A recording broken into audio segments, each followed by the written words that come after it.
A similar exercise took place in the run-up to the 2013 elections, when officers drawn mostly from the NIS and the administration police were recruited as polling clerks, IT officers, and into other positions where they proceeded to manipulate and corrupt the system from within to deliver a dubious victory to Jubilee. The recruitments now are not happening in isolation or out of the blues. They are products of panic strategy the Jubilee that followed both the court rulings mentioned earlier and the NIS polls that showed President Uhuru Kenyatta trailing by a huge margin. We have details of Nairobi, Friday, 16th June 2017, whose preamble said that an opinion poll commissioned by the National Intelligence Service the week before had caused massive panic in government. It put the race at 30% to 70% in favor of NASA. It was after this poll that Jubilee hurriedly formed a team that discussed in their own words 3 possible scenarios of impending general election outcomes and their likely repercussions. The recruitment of police officers into election activities and the mobilization of other security agencies, so-called peace operation, fall within the recommendations of the Jubilee team under scenario number 2, which was an undisputed Raila win. The Jubilee minutes dated Friday, 16th June 2017, described a Raila win as tragic and said President Uhuru Kenyatta would outrightly reject the result and refuse to hand over power. It is under this scenario of a Raila win which now looks increasingly likely that the ongoing activities fall.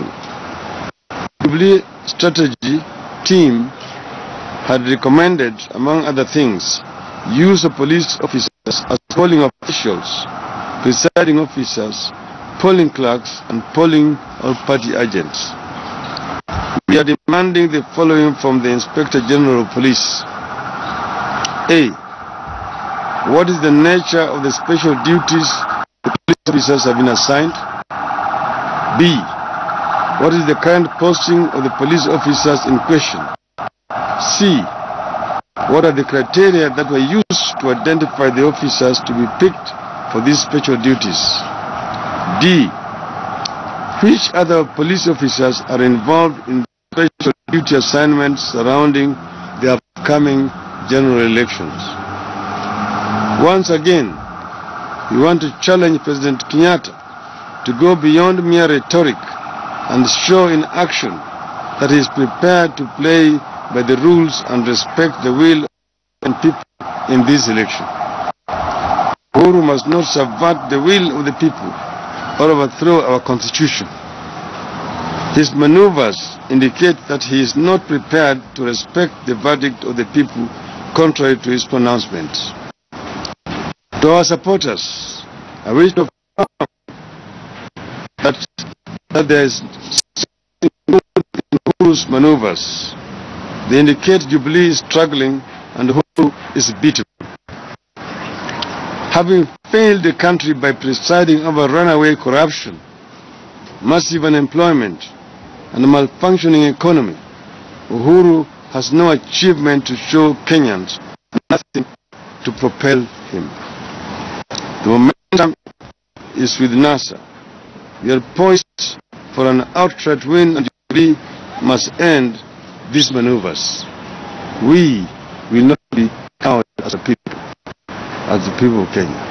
And I also want to extend by saying that I talked about the minister or the acting minister of internal security the other day, who has been summoning officials of the IBC supposedly to talk about security matters, but basically just trying blackmail him.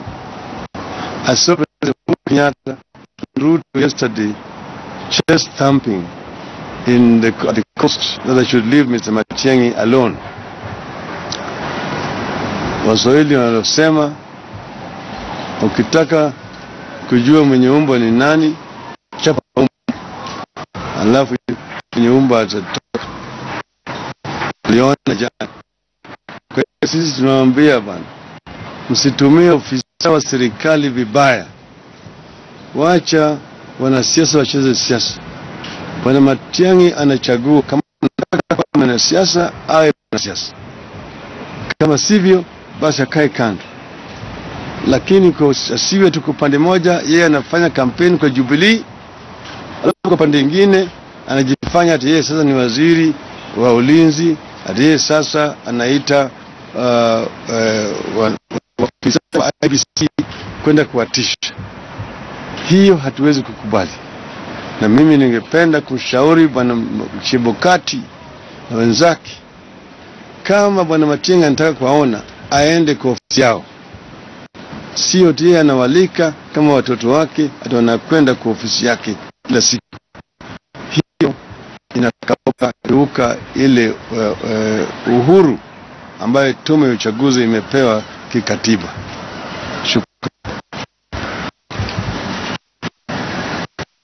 Katika hii taarifa tumesema na tumetoa thibitisho ya kwanza, kuna njama ya kutumia maafisa wa polisi katika uchaguzi inazokuja. Tumepata barua ambayo imetoka ndani ya polisi ambayo askari wengine wanatolewa kwa kazi ya kawaida, wanaamrishwa kurudisha vitambulisho vyao ili wapewe ati kazi maalum wakati huu. Hatuna thibitisho kutoka kwa wale maaskari wenyewe ati wanapewa kazi ya kuingia kwa mambo ya uchaguzi, watumiwe kama ofisa wa uchaguzi, wengine kama agent, wengine kama clerk wa Jubilee katika uchaguzi zijazo. Vile vile tunajua ati kuna njama ya kutumia wanajeshi siku hiyo ya uchaguzi na kinyume ya sheria. Vile ninavyojua, rais hana uwezo wa kutumia jeshi au kutoa amri ya jeshi watoke kwenye vituo vya kijeshi na kuja kwa barabara bila bunge. Na bunge imefungwa na hakuna idhini ambayo bunge imepatia Rais Uhuru Kenyatta kutoa wanajeshi kwenye vituo vya jeshi. Ningependa tena vile kurudia haya, kuambia wanajeshi wetu wametuhudumia vizuri tangu uhuru mpaka wakati huu. Ningependa kumwambia yule mkuu wa jeshi asikubali kutumia vibaya wakati huu wa uchaguzi. Asikubali kutumia jeshi kukaa katikati ya Wakenya na waamuzi wao. Waache Wakenya wafanye waamuzi kama Wakenya kwa njia ya kiamani na njia ya kiraia. Let it be a civilian elections, not a military elections. So we don't want our military to be involved in this election process. Neither do we want our police officers to agree to be used as agents of Jubilee in these elections. Thank you very much.